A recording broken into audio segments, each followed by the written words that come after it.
اهلا يا حاج دوي. تعال تعال يا حاج اسامه. يا اخبارك؟ زي ما انت والله. يا عاملين يا يا عامل أخبارك؟ حال كويس. خد يا حاج مسعود. رايقين تمام. الله يخليك يا كويسين. حاج الضوي، الله يبارك فيك. يا عامل يا حاج تمام الله والله. يخليك. تمام الله يخليك. اي اخبارك؟ بقول الحمد لك لله. ما تعرفش لنا حد في الثانوي التربيه والتعليم كده يكون ايه في الثانوي يعني؟ يعني في التربيه والتعليم يكون ناظر مدرسه، يكون حاجه، يكون عارفين ناس كتير. عشان عمك مسعود اه معاه ولده اه بيتعلم في المدينه. في الثانوي يعني في مدرسه الثانوي في المدينه. في المدينه. اه يعني عايز ايه قبل الامتحانات عايزين نحول الارياف يحولوا الارياف عشان اللجان مفرطه شويه شويه في ايام الامتحانات. المدرسين طبعا. يعني انت من عندنا. ولدك في مدرسه ثانوي في المدينه. في المدينه ايوه. وعايز قبل الامتحانات كده باسبوعين تحولوا في الارياف عندنا. في الارياف عندنا عشان يعني اللجان مفرطه مفرطه بتاعت شويه الامتحانات. ايوه الله يخليك. انا ما اشتركش في الجريمه دي يا عم اسامه. ليه جريمه يا حق دوح؟ احنا لا يا عم انا راجل وطني. لا ولا جريمه ولا حاجه. لا لا لا لا يا ابوي احنا ما قلنا هي مش جريمه، بس احنا على حسب برضه المواصلات تبقى قريبه علينا. لا مش قصه مواصلات يا حق دي. هقول لك على حاجه. قول يا حاج. اول حاجه اللي انتم بتعملوه ده اكبر غلط. ليه؟ صلي على النبي. صلي عليك يا محمد. صلي عليه.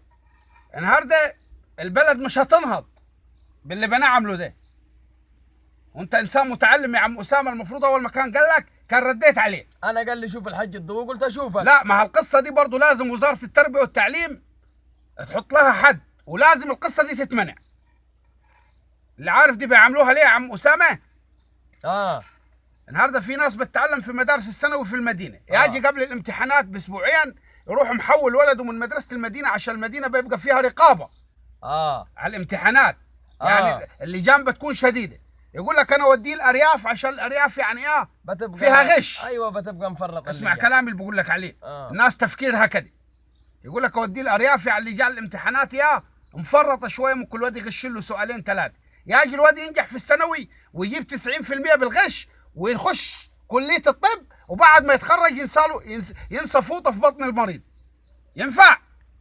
ولا يطلع مهندس النهارده يعمل لي عماره برج توقع السكان بالغش يطلع؟ ما ينفعش الكلام ده. انا ما اشتركش في القصه دي. ما عمك مسعود اول مره يجيك في خدمه. ما ليش دعوه. انا ما اشتركش يا اخي في الخدمه في البتاع دي. كل واحد بيتعلم في مدرسه في المدينه يقعد في المدينه، ما يتحولش لارياف يا عم اسامه. طيب ولده يسقط؟ ما يسقط. ولده طالما مش شاطر يسقط ولا ينجح بالغش. احنا كنا عايزينه قريب بس علينا يا حاج الضوي. لا لا لا لا لا، لو قريب كان وديته من الاول الارياف. ما فيش وسايط من الاول. لا ما فيش قصه دي. لا لا لا، القصه دي بتعملها الناس. انت عارف يا عم اسامه الناس كلها اللي في المدن بتجيب عيالها في الارياف في الثانويه العامه تمتحن في المدارس. وتلقى العربيات الملاكي واقفه في القرى ويجيبوهم الامتحانات بس عشان يقول لك قال في يعني القرى ممكن هيكون ما فيهاش رقابه على الامتحانات كتير، وده كله بيأذي الدوله يا اخي. لا لا لا. انت تعرف يا عم اسامه في اليابان عارف المدرس في اليابان اول ما يخش الفصل على الطلبه يقول لهم نجاحكم من نجاح اليابان، وفشلكم من فشل اليابان، وتفوقكم من تفوق اليابان. ايوه تمام. فما ينفعش يا عم اسامه النهارده. لكن احنا عندنا المدرس المصري اول ما يخش يقول لهم نجحتوا انا ماخذ مرتبي، سقطتوا انا ماخذ مرتبي، وهو اللي ضيعنا ده. لا، تاخذ عمك ده وتتوكل على الله بدل ما ابلغ عليكم الشغل. يعني حله معاه يا عم مسعود. خليه يا ولد. بص خليه. انت عايز تحول ولدك من المدينه للارياف عشان تقول هالارياف يمشي حاله في الامتحانات. لا لا لا لا. اي رايك يا عم مسعود؟ عيب كده يا اخوان. يا اخواننا عيب كده. تفكيركم التفكير لازم يتغير. لازم وزير التربيه والتعليم يحط حد للموضوع ده. اي واحد من المدينه ما يجيش يمتحن في الارياف. خلاص. ولا كلامي غلط يا عم اسامه؟ انت راجل متعلم. لا كلامك صح يا عم. توكل على الله. وبعد عارف لو ولدك جاء عندنا الارياف هنا هبلغ عليك. خلاص هبلغ وزير التربيه والتعليم بنفسه. مش شاكرين يا حاج الضوي. توكل على الله. يلا سلام. ماشي. توكل على الله يا عم. ايه الهوايل بتاعتنا وبتاعت ابونا دي يا اخي؟ ما هالدوله ضايعه من الاشكال بتاعتكم.